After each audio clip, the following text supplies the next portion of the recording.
Nucleus है ना cell के अंदर जो प्रेजेंट है, इसका काम क्या है?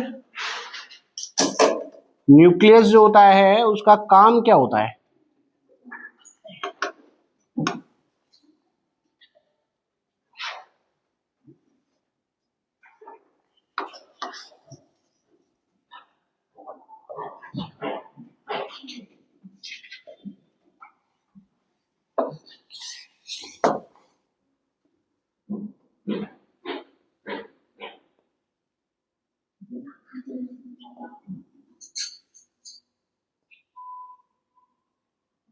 देखो ये क्या चीज है, न्यूक्लियस।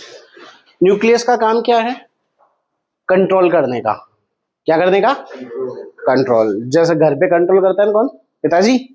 वैसे ही इस सेल पे कंट्रोल कौन करता है? न्यूक्लियस करता है, केंद्रक करता है। और अगर ये अपना कंट्रोल छोड़ दे, जैसे फादर कंट्रोल कर रहे हैं और फादर अपना कंट्रोल छोड़ दे तो क्या होगा? हाँ, घर का डिवाइडेशन हो जाएगा, बंटवारा हो जाएगा। बिगड़ेंगे नहीं, क्या हो जाएगा? बंटवारा। ऐसे ही अगर ये अपना कंट्रोल छोड़ देगा ना तो सेल का डिवाइडेशन हो जाएगा। इस बात को हर्टविंग ने बताया था। किसने बताया था? हर्टविंग नाम के साइंटिस्ट ने बताया था। इसके पोर्शन होते हैं कितने? 4। न्यूक्लियस के 4 पोर्शन है, 4 भाग है। सबसे पहले ये आउटर मेम्ब्रेन जो दिख रही है, क्या चीज है ये? मेम्ब्रेन है इसकी। क्या चीज है? झिल्ली है। किसकी झिल्ली है? अरे किसकी झिल्ली है? केंद्रक की झिल्ली है। न्यूक्लियर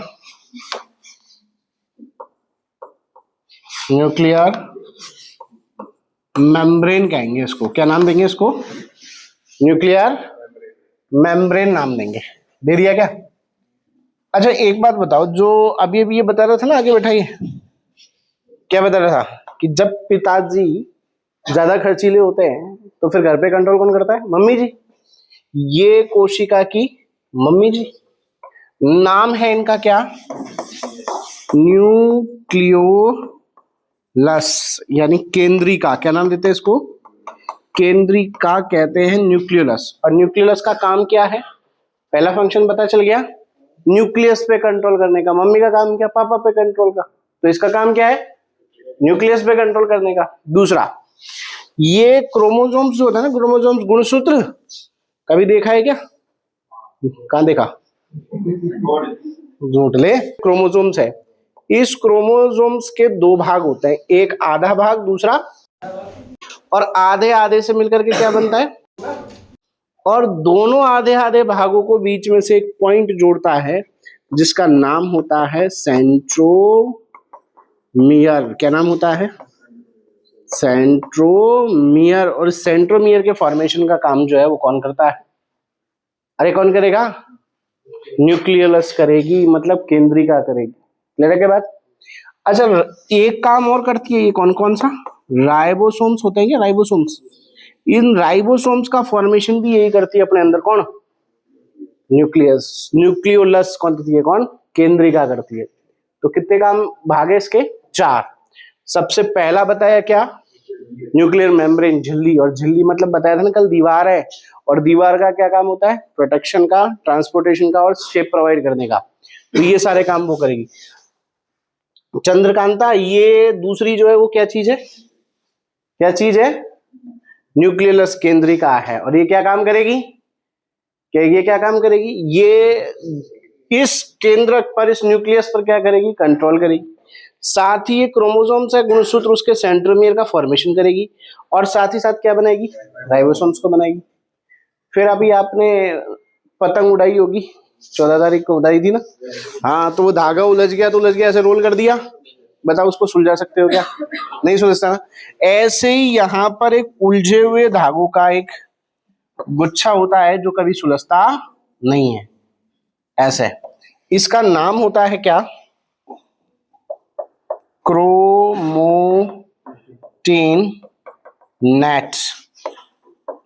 क्रोमोटिन जाल होता है। क्या चीज है? क्रोमोटिन नेट है, क्रोमोटिन जाल है।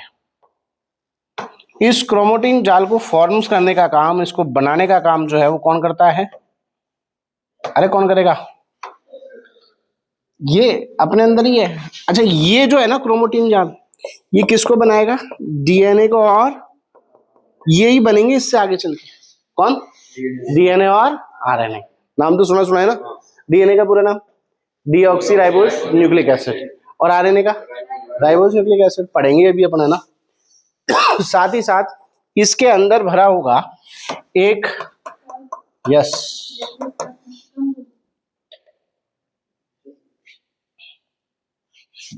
इसके अंदर भरा हुआ होगा एक गाढ़ा पारदर्शी द्रव, लिक्विड भरा होगा। और ये किसका है? अरे किसका द्रव है? केंद्रक का है, कोशिका का नहीं है। तो क्या नाम हो जाएगा? न्यूक्लियर या न्यूक्लियोप्लाज्म। न्यूक्लियोप्लाज्म ऐसे नाम हो जाएगा इसका।